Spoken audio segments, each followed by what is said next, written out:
मोहब्बत लिखी हुई है गीता और कुरान में, फिर कैसा झगड़ा हिंदू और मुसलमान में। आगे लगा हुआ इंजन बढ़िया हो तो गाड़ी अपने आप ही बढ़िया चलती है। तो हमारे मंदिर के प्रधान श्री पुरुषोत्तम जिंदल जी और मस्जिद अक्सा के जो प्रधान हैं, दोनों ही बहुत अच्छे ढंग से, दोनों ही कमेटियां बहुत अच्छे ढंग से इस धार्मिक स्थल को, इसकी जो मैनेजमेंट बनी हुई बड़े अच्छे ढंग से इसको चला रही है। अजान भी होंदी है, आरती भी होंदी है, लोग इबादत भी करते हैं, मंदिर दे विच पूजा आरती भी होंदी है। कदे कोई झगड़े नहीं, कदे कोई कुछ नहीं होया।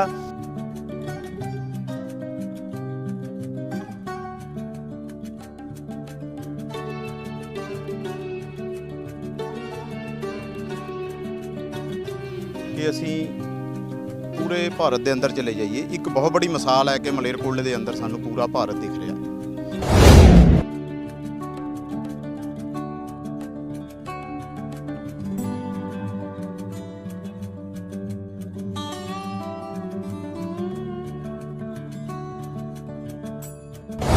साडा मलेरकोटला गंगा जमनी तवी जाओ तो सबक सीखना चाहिए। तुहाडे सामने आ मंदिर मस्जिद इक्को ही दीवार के उत्ते ने, कदे कोई झगड़ा नहीं होया। आरती का टाइम अलग आ, अजान का टाइम अलग आ, दोनों के विच अद्धे घंटे का फर्क है।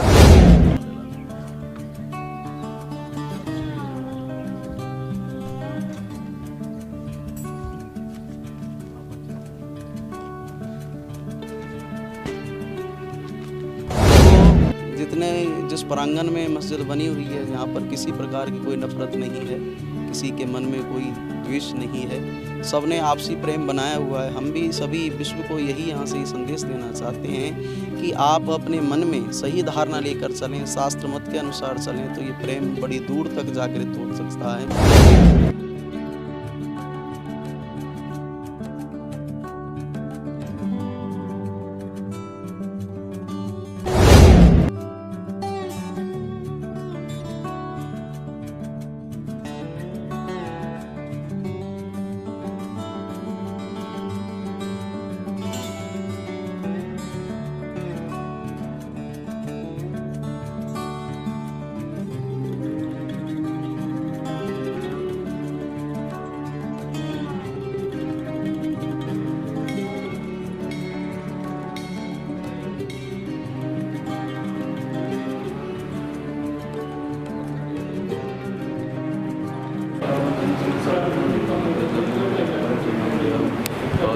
देवन के गंभीर महाप्रभु देख विचारो कुंज संकट मोर करीन को जो तुम सो नहीं जाते टारो बेगरो मन महाप्रभु जी को संकट होई मारो वो नहीं जानते सब मोचन नाम दियारो तू नहीं जानते लाल दे लाल का लाल।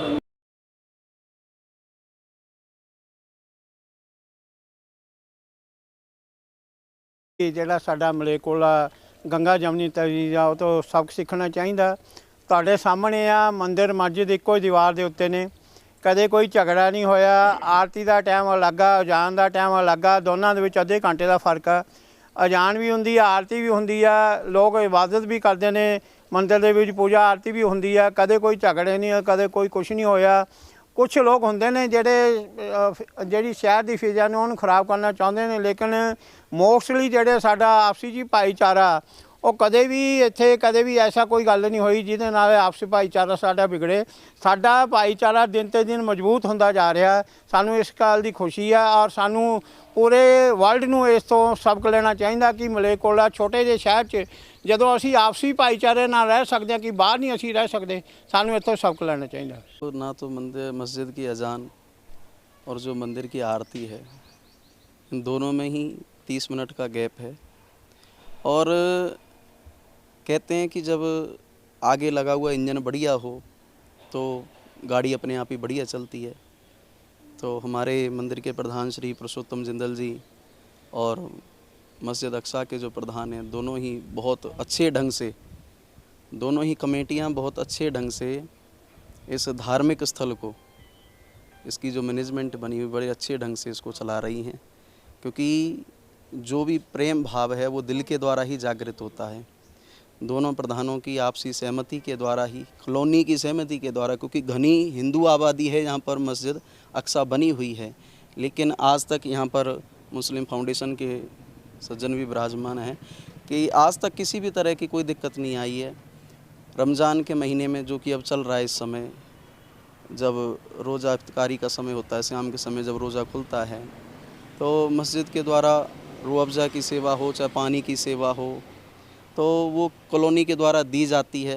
आए हुए का सत्कार किया जाता है। बड़ी दूर दूर से यहाँ पर जमात आती है, सबसे प्रेम के साथ में व्यवहार किया जाता है। जिस प्रांगण में मस्जिद बनी हुई है, यहाँ पर किसी प्रकार की कोई नफ़रत नहीं है, किसी के मन में कोई द्वेष नहीं है, सब ने आपसी प्रेम बनाया हुआ है। हम भी सभी विश्व को यही यहाँ से ये संदेश देना चाहते हैं कि आप अपने मन में सही धारणा लेकर चलें, शास्त्र मत के अनुसार चलें, तो ये प्रेम बड़ी दूर तक जागृत हो सकता है। ਕਿ ਅਸੀਂ ਪੂਰੇ ਭਾਰਤ ਦੇ ਅੰਦਰ ਚਲੇ ਜਾਈਏ, ਇੱਕ ਬਹੁਤ ਬੜੀ ਮਿਸਾਲ ਹੈ ਕਿ ਮਲੇਰਕੋਟਲੇ ਦੇ ਅੰਦਰ ਸਾਨੂੰ ਪੂਰਾ ਭਾਰਤ ਦਿਖ ਰਿਹਾ, ਜਿਹਦੇ ਵਿੱਚ ਕਿ ਹਿੰਦੂ, ਮੁਸਲਮਾਨ, ਸਿੱਖ, ਈਸਾਈ, ਦਲਿਤ ਅਸੀਂ ਸਾਰੇ ਇਕੱਠੇ ਰਹਿ ਰਹੇ ਹਾਂ। ਕੋਈ ਇੱਥੇ ਨਫ਼ਰਤ ਹੀ ਨਹੀਂ। ਅਗਰ ਅਸੀਂ ਹਿੰਦੂ ਭਾਈਚਾਰੇ ਦੇ ਨਾਲ ਵੀ ਜਾਂਦੇ ਹਾਂ ਤਾਂ ਹਿੰਦੂ ਭਾਈਚਾਰਾ ਸਾਨੂੰ ਈਦ ਦੀਆਂ ਜਾਂ ਅਸੀਂ ਉਹਨਾਂ ਨੂੰ ਦੁਸਹਿਰੇ ਦੀਆਂ ਮੁਬਾਰਕਬਾਦਾਂ ਦੇਣ ਜਾਂਦੇ ਹਾਂ। ਅਸੀਂ ਕਹਾਂ ਦੀਵਾਲੀ ਦੀਆਂ, ਅਸੀਂ ਉਹਨਾਂ ਦੇ ਘਰਾਂ 'ਚ ਜਾਂਦੇ ਹਾਂ, ਉਹ ਸਾਡੇ ਘਰਾਂ 'ਚ ਆਉਂਦੇ ਨੇ। ਮੇਰੇ ਨਾਲ ਬਹੁਤ ਸਾਰੇ ਮੇਰੇ ਮਿੱਤਰ ਨੇ ਜਿਹੜੇ ਮੇਰੇ ਨਾਲ ਕ੍ਰਿਕਟ ਖੇਡਦੇ ਰਹੇ ਨੇ, ਔਰ ਬਚਪਨ ਦੇ ਵਿੱਚ ਵੀ ਅਸੀਂ ਖੇਲਿਆ। ਸਾਡੇ ਮੁਹੱਲੇ 'ਚ ਵੀ ਅਸੀਂ ਇਕੱਠੇ ਖੇਡਦੇ ਥੇ, ਔਰ ਕੋਈ ਮੇਰੇ ਹਿੰਦੂ ਦੋਸਤ ਨੇ ਜਿਹੜੇ ਕਿ ਰਮਜ਼ਾਨ ਦੇ ਰੋਜ਼ੇ ਵੀ ਰੱਖਦੇ ਥੇ। ਮੈਂ ਅਲਹਮਦੁਲਿਲਾ ਮੈਂ ਬਹੁਤ ਫਖਰ ਕਰਦਾ ਕਿ ਅੱਜ ਮੈਂ ਉਹ ਧਰਤੀ ਤੇ ਪੈਦਾ ਹੋਇਆ ਕਿ ਜਿਹੜੀ ਧਰਤੀ ਇੱਕ ਤਾਂ ਭਾਰਤ ਦੇ ਉੱਪਰ, ਦੂਸਰਾ ਮੈਂ ਮਲੇਰਕੋਟਲੇ ਦੇ ਅੰਦਰ ਮੈਂ ਫਖਰ ਕਰਦਾ ਕਿ ਮੈਂ ਐਸੇ ਭਾਈਚਾਰਿਆਂ ਦੇ ਨਾਲ ਜਿਹੜੀ ਸਾਡੀ ਸਾਂਝ ਹੈ ਬਜ਼ੁਰਗਾਂ ਤੋਂ ਹੈ। ਔਰ ਅਸੀਂ ਅੱਲਾਹ ਤਾਲਾ ਮੂਹਰੇ ਦੁਆ ਕਰਦੇ ਹਾਂ ਕਿ ਅੱਲਾਹ ਤਾਲਾ ਕਿ ਇਹ ਸਾਂਝ ਨੂੰ ਮਜ਼ਬੂਤ ਰੱਖੀ ਔਰ ਪੱਕੀ ਰੱਖੀ ਤਾਂ क़यामत तक। देखिए, ये सबसे बड़ी खुशी और मसरत की बात है कि हिंदू भाई और मुस्लिम भाई दोनों की इबादत गाहें एक जगह पर कायम है। दूसरी सबसे बड़ी जो खुशी की बात यह है कि जब मुस्लिम लोग अपनी इबादतें करते हैं तो उस वक्त हिंदू भाई को डिस्टर्ब नहीं होता। इसी तरीके से जब हिंदू भाई करते हैं तो उस वक्त मुस्लिम भाई को डिस्टर्ब नहीं होता। ये बड़ी बात है, यानी हर एक दूसरे का ख्याल रखते हैं और एक दूसरे के भाईचारगी का सबूत देते हैं और दुनिया को ये सबक सिखाते हैं कि चाहे मज़हब अलग है लेकिन हम भाई भाई हैं और एक दूसरे के साथ भाईचारगी का सबूत देते हैं। और इसी वजह से वो अपने अखलाक लोगों के सामने पेश करते हैं। और मैं दुनिया के सारे मज़ाहिब से यही उम्मीद करता हूँ कि वो भी अपने दूसरे मज़हब वालों के साथ, चाहे वो सिख हों, चाहे वो हिंदू हों, चाहे वो मुस्लिम हों, चाहे ईसाई हों, चाहे वो दलित हों, इसी तरह का व्यवहार करें ताकि दूसरों के दिलों में मोहब्बत पैदा हो, भाईचारगी पैदा हो, अमन व अमान पैदा हो, सुकून पैदा हो, फितने कायम ना हो। मज़हब नाल तल्लक रखते हैं, जिस मज़हब के अंदर ना तो नफरत की ना फिरका परस्ती वास्ते कोई जगह है और ना ही वो साड़ियाँ जगह, चाहे धार्मिक स्थान किसी भी किस्म का हो, मस्जिद हो या कोई होर ऐसी जगह हो जिथे असीं ज़बरदस्ती कब्जा करके मस्जिद बनाईए। कोई साडा मज़हब अलाउ नहीं करता, ना ही साडा मज़हब एक नफरत की। साडा हमेशा भाईचारा आपसी ये भाईचारे नहीं बढ़ावा दिंदा। किते भी साडे हज़रत सल्लल्लाहु अलैहि वसल्लम तो लैके उन्होंने दौर दे विच भी गैर मुस्लिम आके उन्होंने सोबत दे विच बैठदे हुंदे थे, कदे कोई नफरत नहीं, कदे मना नहीं किया। और मैं अज भी इस दी मिसाल दिंदा। देखो पूरे अजे तां पंजाब दी तुसीं या हिंदुस्तान की गल कर रहे हो, दुबई, बहरीन या इन्हां अरब मुल्कां दे विच चक के देख लो तुसीं, आ मौजूदा दौर के अंदर हुण भी मंदिर वास्ते जगह उन्होंने दित्ती हुई। अगर जद के उत्थे कोई हिंदू नहीं है, हिंदू सिर्फ उत्ते काम करने वास्ते गए हैं, लेकिन उन्होंने फराक दे लिए है भी उन्होंने लोगों ने मंदिर वास्ते अज भी जगह दी हुई है। और ये है और रही यही उन्होंने लैके असीं चलते हैं भी मलेरकोटले के उपर जो भी गल है साडी आपस च बड़ा भाईचारा है, असीं कदे फर्क नहीं करते। लेकिन इन्हां लोगों तो सानूं बचना चाहिए जिहड़े लोग ये फिरका परस्ती फैला के ये अपनी रोटियां सेकदे, सियासत करते हैं। ये बहुत सख्त जरूरत है इस दौर के अंदर। ये मिसाल इत्थे देखने को मिलती है भी असीं आपस च एक दूसरे नाल किवें रहने हैं। ये बहुत लोगों ने दस भी दिता। ये मंदिर और मस्जिद की बहुत बड़ी मिसाल है। मलेरकोटला गुलदस्ता है, शुरू तो लेके हुण तक उसी तरह बनया हुआ है। आपसी भाईचारा पूरा कायम है, आपसी किसी तरह कोई नफरत किसी प्रति नहीं है, मिलजुल के रह रहे हैं जी। पहले दिन जिधर मंदिर शुरू होए हैं 2016 ਦੇ ਵਿੱਚ पुजारी ਤੇ मस्जिद ਦੇ मौलवी जी साहब ने बैठ के आरती का टाइम फिक्स कर लिता गया सीगा, मौसम मुताबक, गर्मी मुताबक, सर्दी मुताबक, ताकि किसी भी धर्म के बारे कोई दिक्कत महसूस ना हो।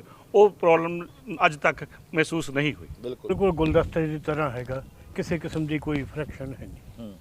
ਲੋਕਾਂ ਨੂੰ ਸਹੀ ਲੈਣ ਦੀ ਜ਼ਰੂਰਤ ਹੈ। ਹਾਂਜੀ ਤੁਸੀਂ ਦੇਖਿਆ ਹੀ ਹੈ ਜਿਵੇਂ ਮੰਦਿਰ ਤੇ ਮਸਜਿਦ ਹੈ, ਬਹੁਤ ਵੱਡੀ ਕੀ ਮਿਸਾਲ ਹੈ, ਪੂਰੇ ਵਰਲਡ ਦੇ ਵਿੱਚ ਮਿਸਾਲ ਜਾਂਦੀ ਹੈ। ਮਲੇਰਕੋਟਲਾ ਇੱਕ ਗੁਲਦਸਤਾ ਜਿਹਦੇ ਵਿੱਚ ਹਿੰਦੂ, ਮੁਸਲਿਮ, ਸਿੱਖ ਰਲ ਮਿਲ ਕੇ ਰਹਿੰਦੇ ਨੇ ਤੇ ਸਾਰੇ ਤਿਉਹਾਰ ਮਿਲ ਕੇ ਮਨਾਉਂਦੇ ਨੇ। ਠੀਕ ਹੈ ਜੀ, ਬਹੁਤ ਬੜੀ ਮਿਸਾਲ ਹੈ, तो सीखना चाहिए ਇਹਨੂੰ। जब मोहब्बत लिखी हुई है गीता और कुरान में, फिर कैसा झगड़ा हिंदू और मुसलमान में।